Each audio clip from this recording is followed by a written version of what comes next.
Hey everybody, my name is Kimberzelik, and almost 2 years ago I received a Harbor Freight mini lathe from my children, adult children of course. It was kind of an idea to keep Dad busy in retirement, and since receiving the mini lathe I've shrugged all responsibilities in the home. Some marital responsibilities as well, but we're not going to go there. I'm on the eve of receiving a real machine, and it's exciting and it's a little scary, and it seems like I'm unique. I'm reading about this lathe. There's this publication, and it says stuff like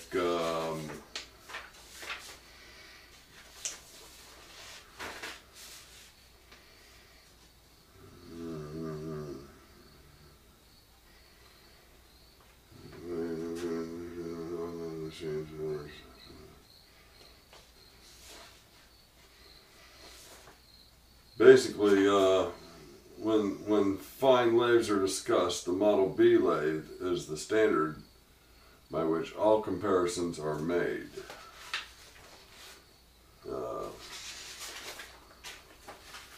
And I have a Model B lathe. It has four rods across the front, the lead screw, you know, and then there's the carriage drive screw. Well, this has, it's insane. This came from vintagemachinery.org. Look under publications, lathe, Pratt Whitney.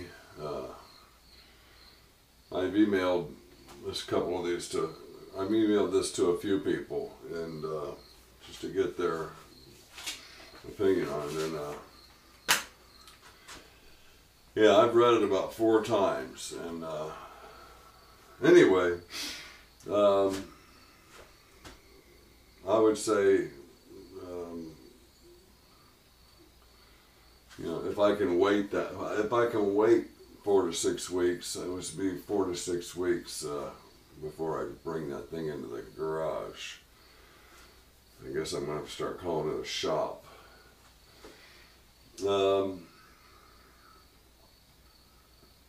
Okay, let's get my questions out of the way at first. I spoke, let me grab my little notepad. I spoke to, I can never remember this guy, the name of this guy's channel, but he has a Pratt Whitney Lathe, and he told me that what I need is a D1-6 chuck. And now the only difference is I'm not sure if he knows the difference. I'm sure he does. He's got 15 frickin' lathes in his shop, but he has a type C, and I have a type B. Now, whether he knows that, you know, if there's any difference in the two, and gave me the answer that he gave me, or if he was just assuming that that the B is going to have the same chuck as the C. And at some point along the line, I was somebody was putting 1.5 in my ear, and not to mean anybody, maybe something I read, or so if anybody knows, there's one video I found on the internet with the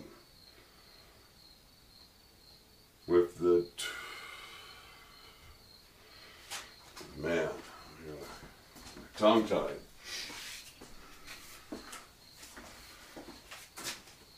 I've only found one video featuring the 12B, and even this article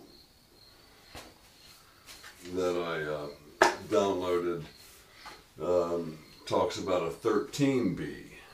I think there was a 13 and a 17 and a,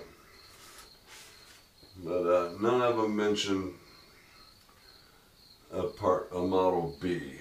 Now, the Part C's in the very early 1900s, and the B was started production in 1942 and ended after 1947, the best of my understanding. So if anybody has any information about the B, Model B lathe, I'd appreciate it. And it's going to make for some very good video, I think, because, like I said, I found one B lathe video that was about 60 seconds long, and it just showed the thing. It had not a taper attachment. It had the little attachment that allows you to make a ball, and it showed them doing that for a minute, and the video was over. Okay, what else about this do I want to know? Okay, it was also suggested I get a BXA or a CXA. BXA being a 5/8 holder and CXA being a 3/4 inch holder. So I don't know. I think bigger might be better, but I've got to consider some of the tools that I've been holding back.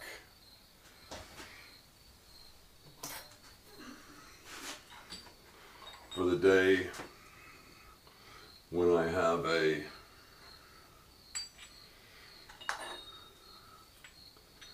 real lathe. I guess that's just it, the three of them. And so this one here is going to go like this. So we're measuring the height, and it is 3/4. So I'll need to go with the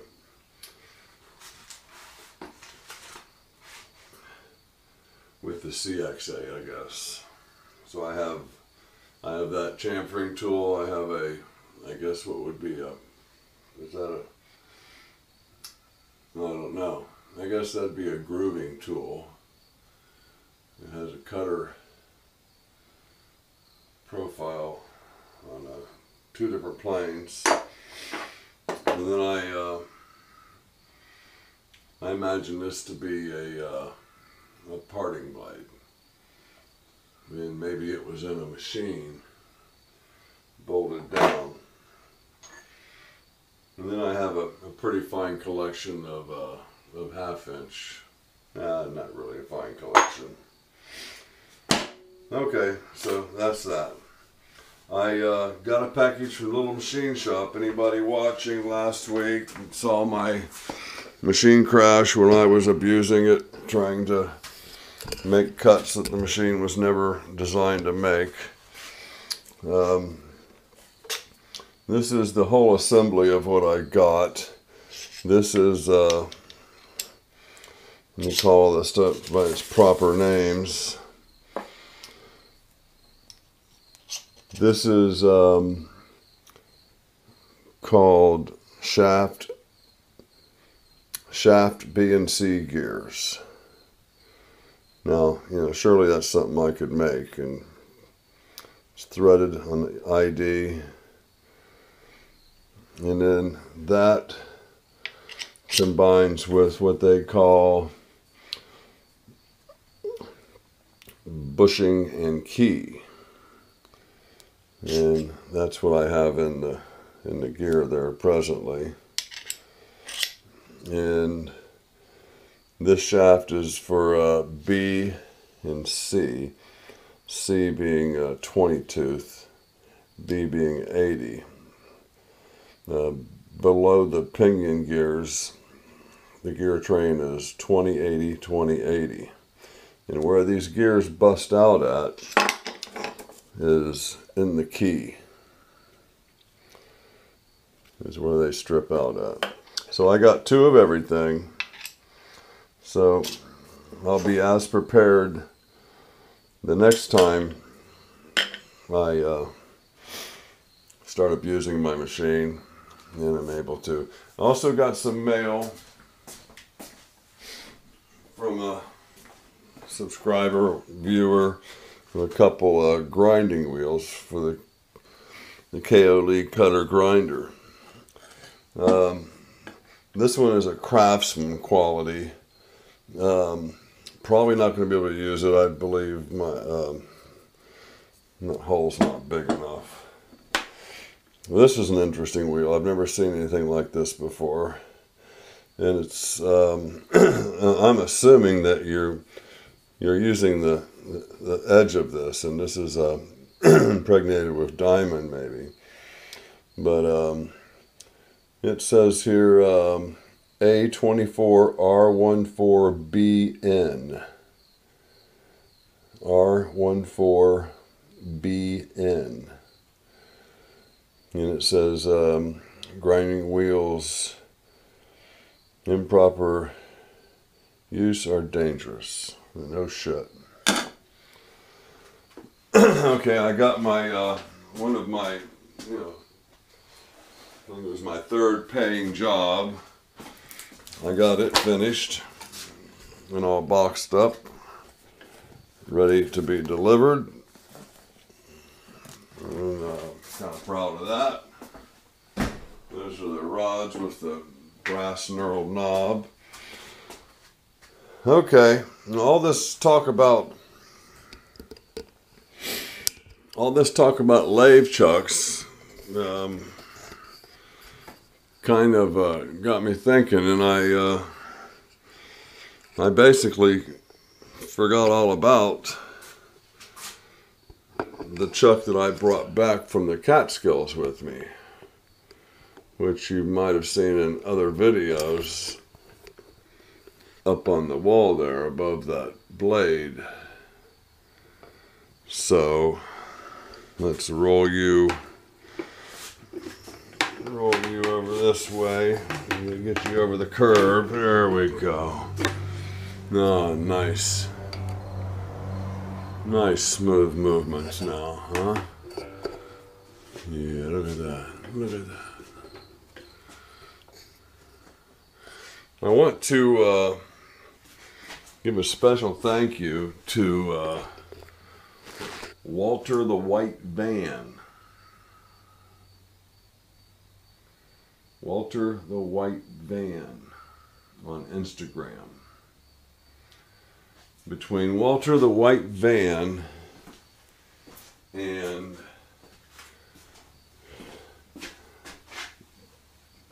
Jen lowercase b, no, that's not right,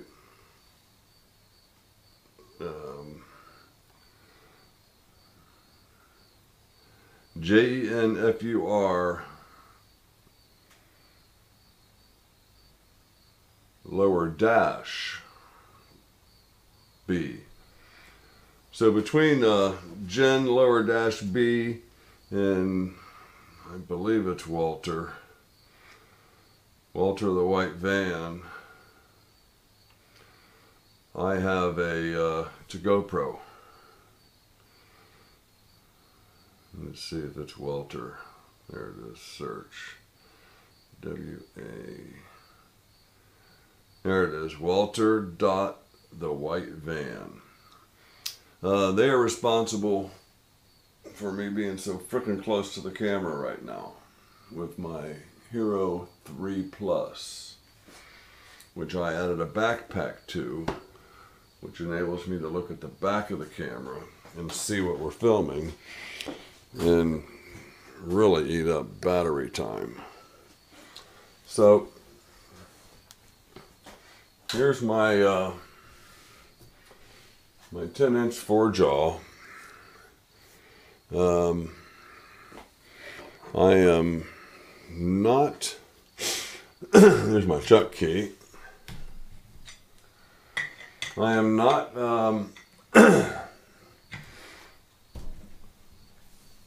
sure if this is too big for the lathe that I'm getting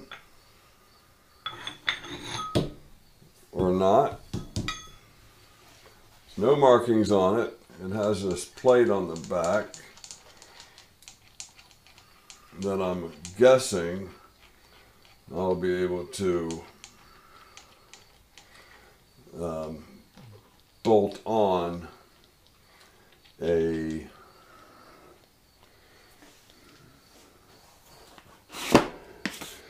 D1-6. Watch out, noise.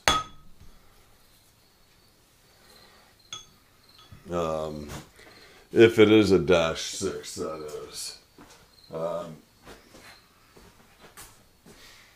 Looking for kind of a dead blow type of hammer.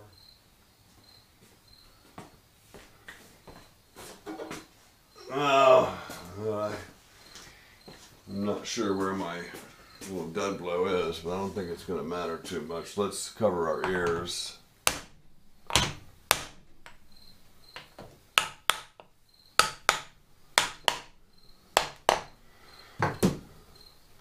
Well, let's just pretend that came right off, and we can bolt a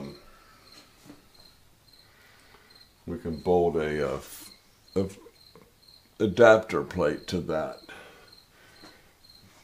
to that bolt pattern.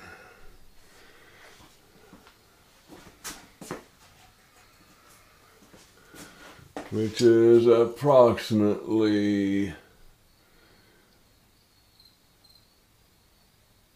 2 48/64, and it's 2 3/4 inches.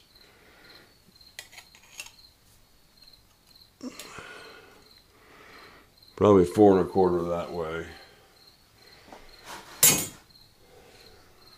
Is that too big of a chuck for my lathe, which is, oh yes, 12 inches.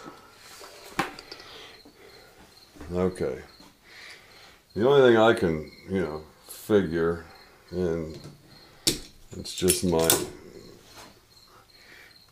ignorance.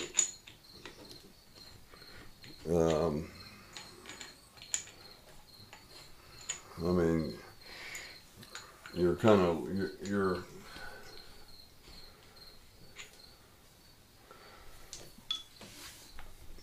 your turning stock is going to have to be greater than,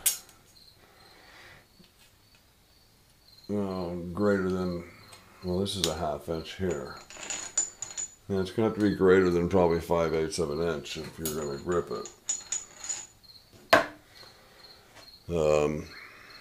If anybody has say an 8 or 6 inch 6-jaw chuck they want to give me, joke.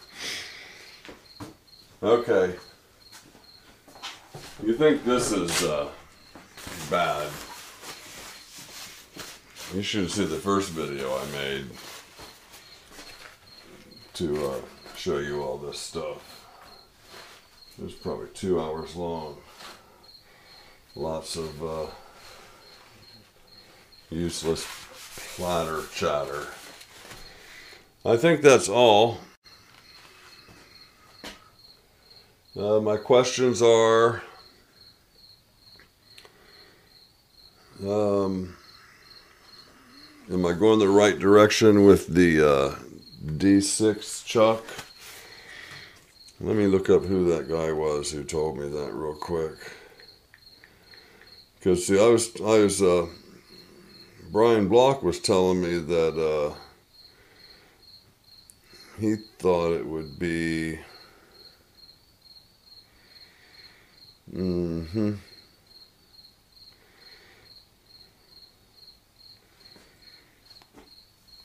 Here's the info on the D15, which roughly means the peg pattern is a 5-inch bolt circle to the OD. My Monarch is a D16. My big Monarch is a D111. And then he went on to describe how he was going to try to send me a link, but YouTube didn't allow it for some reason. Dozer's shop commented he has the same lathe. I'm hoping we will exchange. Okay, that's me.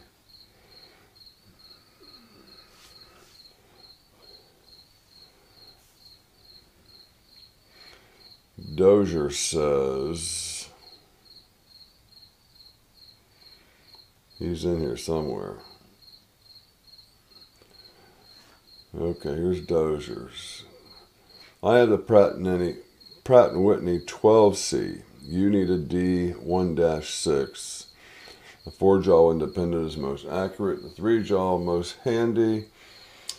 A set true 3 or 6-jaw is best of both. The CXA tool post is 3/4. The BXA is 5/8. Either will work. So he's pretty confident that that my chuck I'm going to need the D1-6. Now Brian got it in his mind it's the D1-5, and I think Brian has since emailed me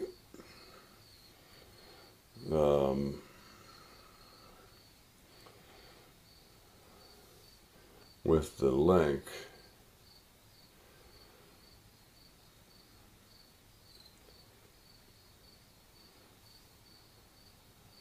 Okay, so this might make more sense to me now that I know a little bit more about it.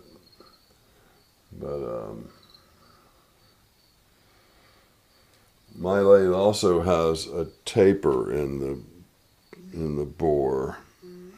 I think it is a 4 MT4, and that is supposedly conducive to a collet changer. This website Brian sent me is toolsandgizmos.com. So American Standard Type D1 cam lock.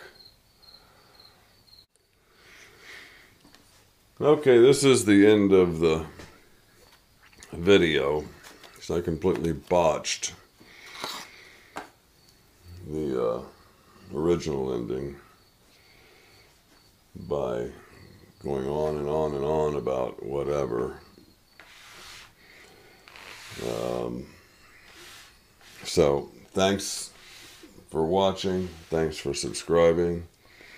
Thank you all you new subscribers. Hang in there with me. I think we're going to have a unique channel, being the only